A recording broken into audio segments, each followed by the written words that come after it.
Okay प्रथमे मु मो इंट्रोडक्शन आगे दे दूची। हेलो हाय नमस्कार जय जगन्नाथ मु पूजा अपन मन वेलकम कर मो यूट्यूब चैनल को जार ना हो एनसे एंटरटेनमेंट। तो चलतु आज ब्लॉग स्टार्ट करबा। आज ब्लॉग स्टार्ट हो मोर मन पड़ुनी हाँ एबे मन पड़िला। तो मोर ब्लॉग स्टार्ट होउची कांजी कांजी अपन मन जानथिबे जाननथिबे मु जानछि अपन मन केही जाननथिबे।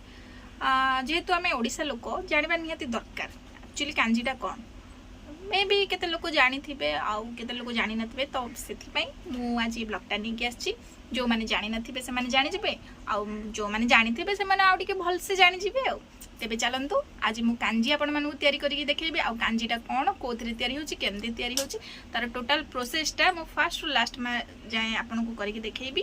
आउ खाइ साला परे कांजीटा केमती लागे सेटा भी कहबी। तो कांजी तैयारी पाई कौन कौन आवश्यक मुझे फास्ट कहीदे। तो प्रथमतः अरुआ भात निहाती दरकार जोटा कि कांजी तैयारी पाई पूरा मुख्य। तो जेहेतु काली गुरुवार थिला सेतिपई मु अरुआ रांधिथिली आ सेतिर किछि अल्प किछि बळी जायछि सेइथिरे ही मु कांजी तैयारी करिवि। आ तापरे गोटे अमृतभंडा रखिछि कंचा अमृतभंडा पाचिला नुहे आ किछि बेरसुंगा पत्र आ किछि फुटणा पाई तो सेते बेले देखैबि।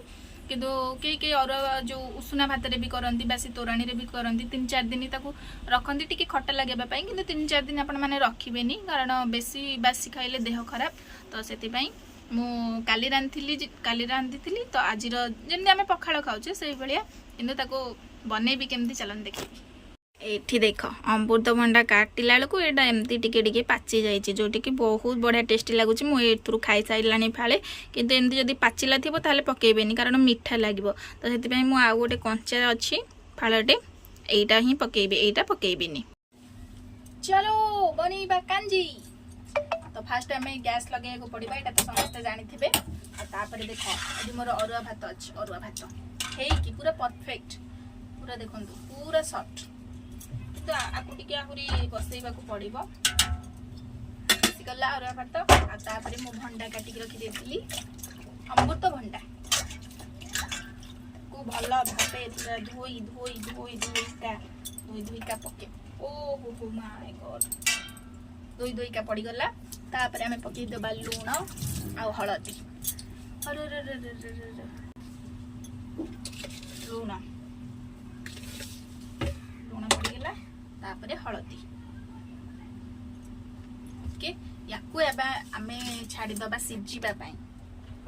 ओके देख वेरी गुड आपको एबे मु सिझापी छाड़ी देछि ये टिके सिझी भलसे पूरा फुटी तापर आपको आम बनईबा। कांजी फुटेबा तार सब थोई देइछे एटा हला भेरसुंगा पत्र धोईकी पत्र आउ एटा केवल रसुण आउ किछि भी नै केवल रसुण 2 बुदा छेचिकी थोइछि आउ एठी सुखिला लंका आउ एटा हला पंच फुटण आउ जेहेतु मोर बेसी माने बेसी दिनर भात नुह माने फ्रेश भात तो सेति पई खट्टा लागिबनी सेति पई खट्टा टिके लागिबा पई मु एठी एटा देखंतु फुटी आसला बेलकू आपण पकई देबे आंबुल 2टा खट्टा पई। जदि आपको खट्टा दरकार ना ताले न पकईले भी चलो किंतु कांजीटा टिके खट्टा लगे ही भल लगे। तो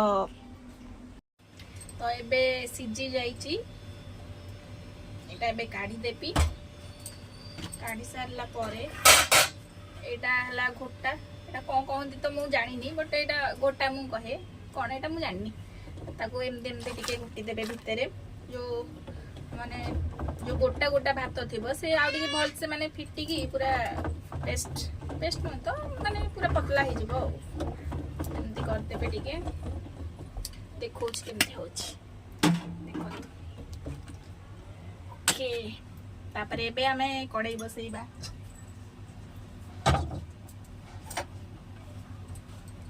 तो केमती कोन फुटौछि सेटा देखो दोछि वीडियो करे। एठी मोर कढ़ाई गरम हे गेला एतरे मैं तेल पकाऊे एबे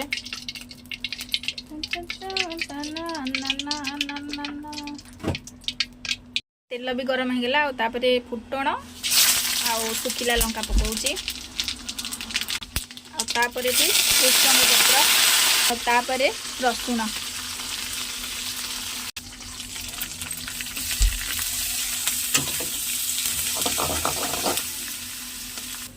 तापर आम एबे कांजी छुंक दबा कांजी छुंक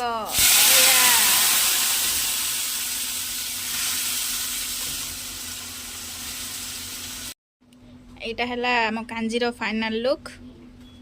केमती देखा आंबुल देखिया तो बहुत बढ़िया लगुच खाइबा को भी आहरी टेस्टी लगे वर्षा पाग को गरम भात आउ कांजी आउ आ संग को सुखुआ भजा ओफ कि कॉम्बिनेशन आपन थरे घरे ट्राए करके खाई देखंतु केमती लगुच निश्चित कमेंट माध्यम रे मते कहिबे आउ जदी मो रेसिपीटा भल लागिला तो कमेंट माध्यम रे कहिबे आउ जदी कोठी न बुझी पारिले तो मते कमेंट माध्यम रे कहिबे मु आपन मानकु पुन थरे आउ थरे रेसिपीटा कहि देबी किछि नाही बहुत इजी बनेबा बहुत इजी आउ एथरे मसला मसली किछि भी दरकार नाही बस बासी अरुआ भात रे एटा हबो आउ केवल गोटे अमृतभंडा आउ सुखिला लंका आउ केवल रसुण छेचा हबो आउ पंचफुटण आउ डी हळदी लुण पड़िबो आपनको स्वाद अनुसार आउ देखंतु केमते देखा होछि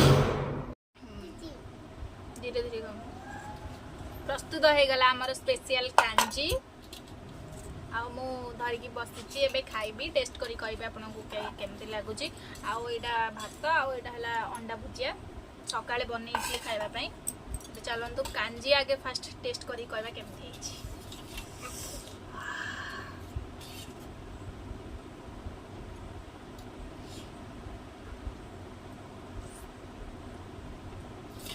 बढ़िया किंतु खट्टा लागुनी बेसी आउ खट्टा आउ टिके लागिथिले भल लागि थांदा पूरा बढ़िया सुपर आपण तो जानी पारिबेनी किंतु मो एक्सप्रेशन रु भाबी दियंतु केमते लागुथिबो अंडा भुजिया भल लागुची गुगुली के अंडा भुजिया भल लागुची से कहूची तो आपण माने भी कांजी घरे बनांतु खांतु आ कांजी रो ए जो वर्षा पागरे कांजी रो मजा नियंतु तो मो ब्लॉग टी जदी भल लागिची आपण माने लाइक एंड शेयर करिवे सब्सक्राइब करबा को जमारो भी भूलिबेनी रहुची नमस्कार जय जगन्नाथ नेक्स्ट ब्लॉग रे निश्चित देखा हबो बाय बाय।